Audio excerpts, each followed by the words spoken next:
حضور کے پیارے صحابی ہے، نام عبداللہ ابن حذافہ ہے۔ زور لیا ہو سبحان اللہ۔ عبداللہ بن حذافہ روم کے اندر جنگ لڑ رہے ہیں۔ دوران جنگ رومی فوجوں نے، عیسائی فوجوں نے آپ کا محاصرہ کیا، آپ کو گرفتار کرنا چاہتے تھے۔ کافی کوشش کی، عبداللہ بن حذافہ گرفتار نہیں ہو رہے تھے۔ 1000 فوج کا دستہ آیا اور 1000 فوجیوں نے مل کر بڑی مشکل کے ساتھ عبداللہ بن حذافہ کو قابو کیا، ان کو گرفتار کیا۔ گرفتار کر کے بادشاہ کے دربار میں لے کر پہنچے۔ ایک وزیر بادشاہ کے دربار میں حاضر ہوا، عرض کرنے لگا بادشاہ سلامت، یہ بندہ بڑا تگڑا ہم پکڑ کے لے کر آئے، بڑا طاقتور بڑا دلیر قسم کا بندہ لے آئے ہیں۔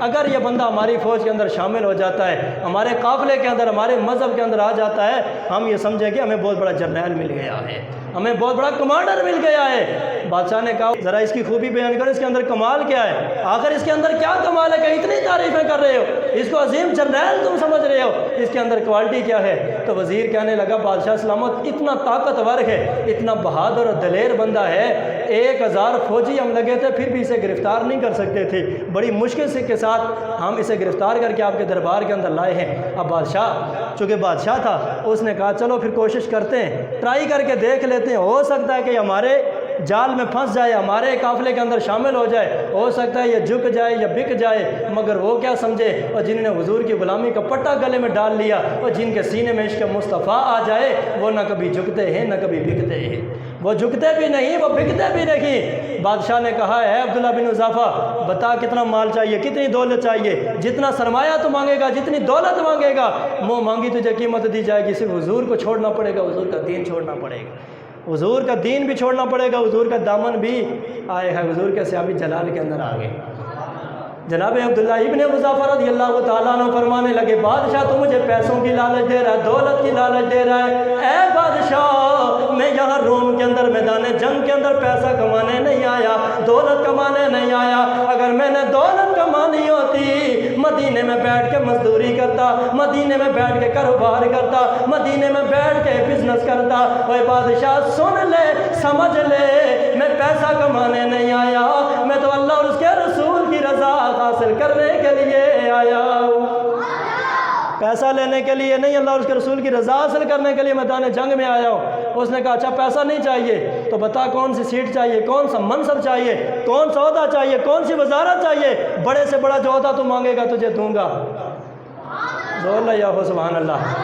عبداللہ ابن حذافہ پھر فرمانے لگے اوے بادشاہ یہ تو کیا مجھے لالچ دے رہا ہے، عہدوں کی، منصب کی، وزارت و امارت کی، اوے بادشاہ کیا تو جانتا نہیں میں کون ہوں، میرا تعارف کیا ہے، میرا منصب کیا ہے؟ بادشاہ کہنے لگا نا میری تو پہلی ملاقات ہے، میں تو نہیں جانتا آپ کون ہے، آپ کا منصب کیا ہے؟ عبداللہ ابن حذافہ نے فرمایا بادشاہ پھر سن میں کون ہوں، میں حضور کا غلام ہوں، حضور کا کلمہ پڑھنے والا ہوں، یہ میرا تعارف ہے، اور میرا منصب یہ ہے کائنات میں سب سے بڑا جو عہدہ ہے، سب سے بڑا جو منصب ہے وہ منصب نبوت ہے، اور منصب نبوت کے بعد دوسرا جو عظیم منصب ہے وہ منصب صحابیت ہے۔ اے بادشاہ سن لے، اللہ کا شکر ہے اللہ رب العالمین نے مجھے نبوت کے بعد جو دوسرا بڑا منصب تھا وہ منصب صحابیت عطا فرمایا ہے۔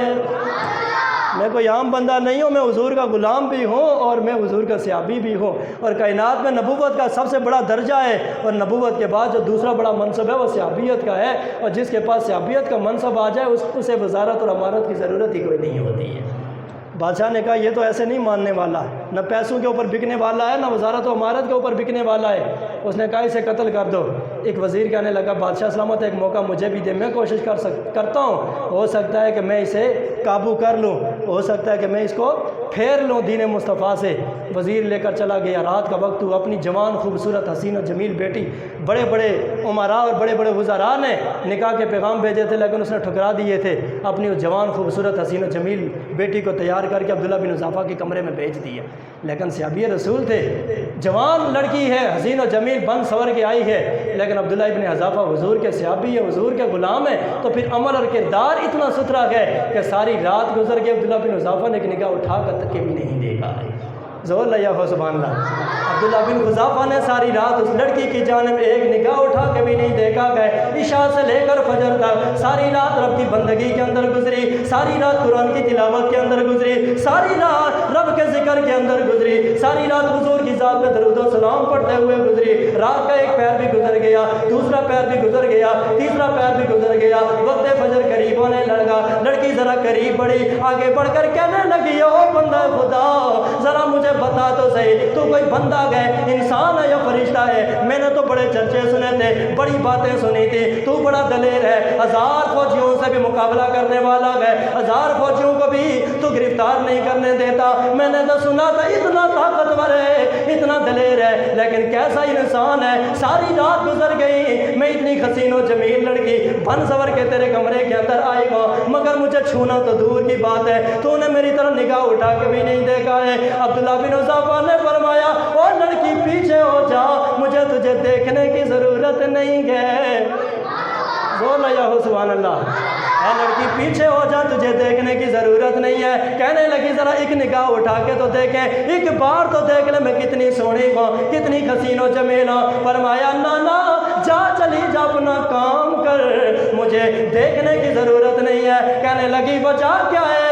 فرمایا وجہ یہ ہے اور جس کے دل و دماغ میں، جس کی نگاہوں میں حسن محمدی جلوہ گر ہو جائے، اسے کائنات کا کوئی حسن دیکھنے کی ضرورت کی نہیں پڑتی ہے۔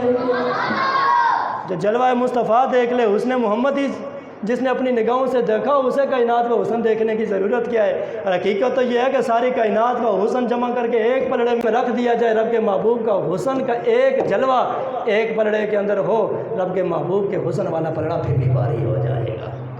لڑکی کہنے لگی ایک بار دیکھ لیں، فرما نہیں دیکھ سکتی۔ بالآخر مجبور ہو کر لڑکی آپ کے قدموں کے اندر حاضر ہو کر عرض کرتی ہے بندہ خدا اگر مجھے نہیں دیکھتے، میرے حسن کی طرف نہیں دیکھتے، تو ذرا مجھے وہ حسن دکھا دے نا جس حسن کے آپ عاشق اور دیوانے، ذرا مجھے وہ حسن دکھا دے۔ فرما جا پہلے غسل کر، صاف لباس پہن کے آ اور میرے محبوب کا کلمہ پڑھ، میرے محبوب کی غلامی کا پٹا گلے میں ڈال۔ اللہ کی عزت کی قسم ہے کائنات میں سارے حسینوں میں سے کوئی حسین ہے تو رب کے محبوب محمد مصطفیٰ کی ذات ہے۔ لڑکی نے کلمہ پڑھا، مسلمان ہوگی۔ صبح وزیر آیا اس کا پتہ کرنے کے لیے، رپورٹ کیا ہے؟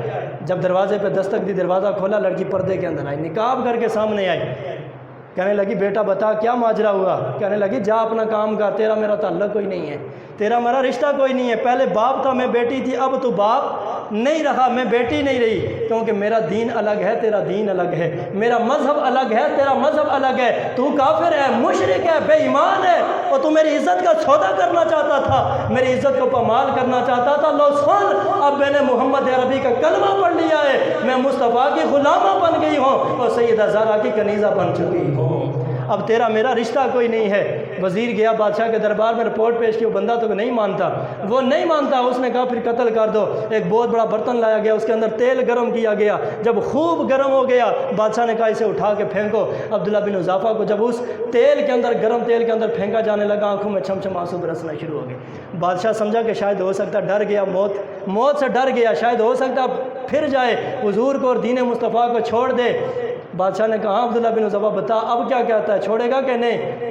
آئے عبداللہ بن حذافہ پھر جلال کے اندر آگے، فرما بادشاہ تو ہے بھی کافر اور سوچ بھی کافروں والی ہے، تو کیا سمجھتا ہے کہ میں موت سے ڈر گیا ہوں؟ اور حقیقت یہ ہے میں موت سے نہیں ڈرا ہوں، میری آنکھوں میں آنسو موت کی وجہ سے نہیں آئے، اور یہ آنسو تو اس وجہ سے آئے ہیں، اور میں حضور کے رضا کی خاطر، اسلام کی بقا اور اسلام کی اشاعت کی خاطر صرف ایک جان ہے جو قربان کر رہا ہوں۔ کاش میرے پاس 1000 جانیں ہوتی، ایک ایک کر کے دین مصطفیٰ پہ اور محمد مصطفیٰ کے قدموں پہ قربان کر دیتا۔